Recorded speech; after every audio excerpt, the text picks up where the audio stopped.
Hey guys, welcome back to my channel. তোমরা কেমন আছো? আশা করছি তোমরা ভালো আছো, আমিও ভালো আছি। তো তোমাদেরকে সকালেই জানিয়ে রাখি গুড মর্নিং, কারণ এখন বাজে সকাল 10:30।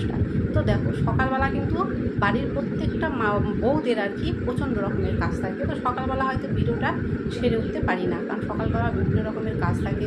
ছেলেমেয়েরা স্কুলে যায়, তাদের জন্য একটু তাড়াহুড়ো করে রান্না করতে হয়। তো মোটামুটি আজকে হালকা কিছু রান্না করেছি, করে তাদেরকে খাইয়ে পাঠিয়ে দিয়েছি। এখনও কিছু রান্না বাকি আছে। তো আজকে কী কী রান্না করব, চলো প্রথমেই তোমাদেরকে সেগুলো দেখিয়ে দিই। তো দেখো, আজকে কী রান্না করব তোমাদেরকে প্রথমেই সেগুলো দেখিয়ে দিই। এখানে দেখো, এখানে আমি মটর সেদ্ধ করে রেখেছি, মটর আর আলু সেদ্ধ করে রেখেছি, সেগুলোকে আজকে আমি পুরি করবো। আর এখানে রেখেছি চিকেন। তো চিকেনটাকে আমি ধুয়ে পরিষ্কার করে নিয়েছি।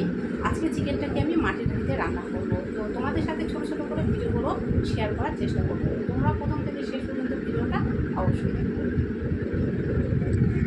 তো দেখো, প্রথমে ঘুগনিটা রান্না করে নেব। ভাত তো সকালে হয়ে গেছে, তোমাদেরকে যেরকমটা বললাম সকালে হালকা কিছু রান্না করেছি। তো প্রথমে ঘুগনিটা রান্না করব, তার জন্য এখানে প্রথমে পেঁয়াজ রসুন কাটতে বসে গেছি। পেঁয়াজ রসুন কেটে আমি শিলনোড়াতে মশলাটা করে নিয়েছি। শিলনোড়াতে মশলাটা করি কারণ এখন ওয়েদারটা একটু গরম, সেই জন্য শিলনোড়াতেই করি। যখন ঠান্ডা বা বর্ষার টাইম হয় তখন মিক্সি জারে করে নিই। তো এখানে ঘুগনিটা দেখো রান্না করতে লেগে গিয়েছি।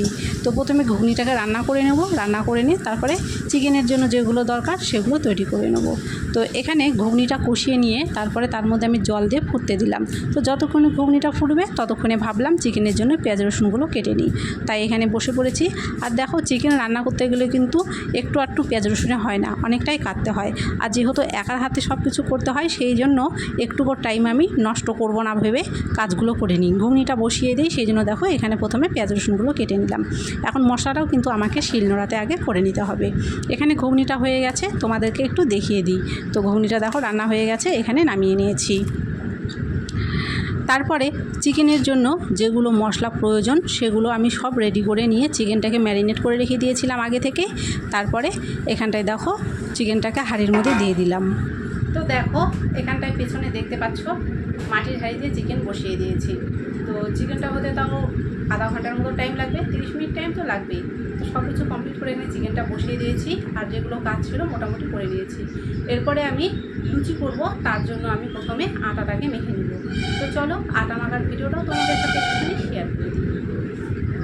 তোমাদেরকে আমি যেমনটা বললাম, আমি কিন্তু একটুকু টাইম নষ্ট করাটা পছন্দ করি না। মানে একটুকু বসে না থেকে কীভাবে নিজের কাজগুলোকে তো নিজেকেই করতে হবে, তো বসে না থেকে সেই জন্য চিকেনটাকে বসিয়ে দিয়ে যতক্ষণে চিকেনটা হচ্ছে ততক্ষণে আমার এদিকে আটাটা মাখা হয়ে যাবে।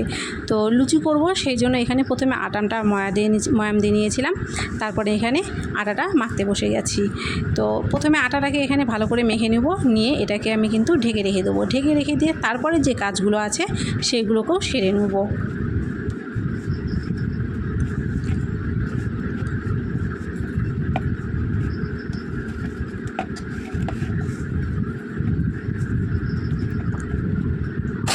আটাটা মাখা হয়ে যাওয়ার পরে সেটাকে আমি ঢেকে রেখে দিয়েছি। তো ভাবলাম কিছু কাজ আছে সেগুলোকে সেরে নিই। চিকেনটাও হয়ে গেছে, সেটাকে আমি নামিয়ে নিয়েছি। নামিয়ে নেওয়ার পরে দেখো, আমি আবার গ্যাস নোংরা পছন্দ করি না, রান্নার সাথে সাথে আমি গ্যাসটাকে পরিষ্কার করে নিই। আর যেহেতু চিকেনটাকে এখনই নামালাম, সেই জন্য ওভেনটা খুবই গরম ছিল, হাত দিয়ে ধরা যাচ্ছিল না। তো প্রথমে ওভেনের উনানগুলো নিচে নামিয়ে নেব, সেগুলো মাজার জন্য। তারপরে গ্যাসটাকে এখানটায় মুছে নেব।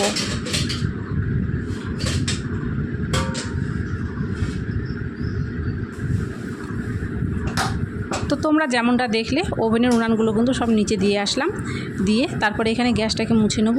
মুছে নেওয়ার পরে তারপরে যে যতটুকু বাসন তো প্রায় মেজে ফেলেছি, আর যতটুকু বাসন আছে সেগুলোকেও মেজে নেব। তো দেখো বন্ধুরা, প্রচণ্ড গরম লাগছিল, সেই জন্য একবারে কাপড়টা ছেড়ে ধুয়ে দিয়েছি। আর এখানে যে মাটির হাঁড়িতে চিকেনটা রান্না বসিয়েছিলাম সেটা হয়ে গেছে। তো তোমাদেরকে দেখিয়ে দিই, আমি বের করে নিলাম এখন। তো দেখো, এই যে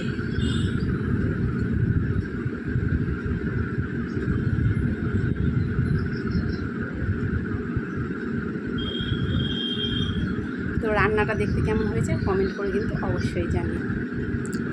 চিকেন রান্নাটা কেমন হয়েছে তোমরা কিন্তু কমেন্ট করে আমাকে অবশ্যই জানিও। আর আটাটা যেহেতু আগে থেকে মেখে রেখেছিলাম সেই জন্য ভাবলাম এখন লুচিগুলো ভেজে নিই। আর প্রচণ্ড গরমে না একদম অস্থির লাগছিলো। আর যেহেতু আমি চট করে খুব একটা বাড়িতে শাড়ি পরি না, নাইটি পরেই থাকি, তো আজকে ভিডিও করার জন্যই যাই হোক শাড়িটা পরেছিলাম। তারপরে দেখো প্রচণ্ড গরমে ঘেমে গিয়েছি আর ভালো লাগছিল না, তো সেই জন্য আবার গা হাত পা ধুয়ে শাড়িটাকে একদম কেচে মেলে দিয়ে এখানে লুচিগুলো করতে এসে গেছি। তো ভাবলাম যে লুচি করাটাই যখন বাকি আছে লুচিটুকু করে নিয়ে তারপরেই না হয় রেস্ট নেব, সেই জন্য আর আমি একটুকু বসিনি, একদম এখানে সোজা লুচি করতে এসে গেছি। আর যেহেতু দেখো একা, সেই জন্য একদিকে নিজের হাতে লুচিটাকে বেলতেও হচ্ছে, একদিকে ভাজতেও হচ্ছে। তো একা হলে না একটু সমস্যা হয়ে যায়। তো যাই হোক এভাবেই চলছে।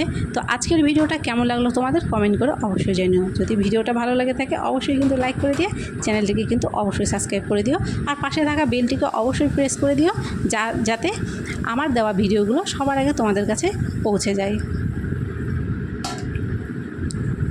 তো সারাদিনে কি কাজ করলাম, সারাদিন তো অনেক রকমেরই কাজ করে থাকি, সব তো আর দেখানো হয় না, তার মধ্যেও কিছু কাজ তোমাদের সামনে আজকে তুলে ধরলাম। তো ভিডিওটা করতেও কিন্তু একটু সমস্যা হয়, যেহেতু একাই ক্যামেরা সেট করতে হয়, একাই সব করতে হয়। তো যাই হোক যতটুকু পেরেছি তোমাদের সাথে শেয়ার করলাম। তো তোমরা কিন্তু কমেন্ট করে অবশ্যই জানিও।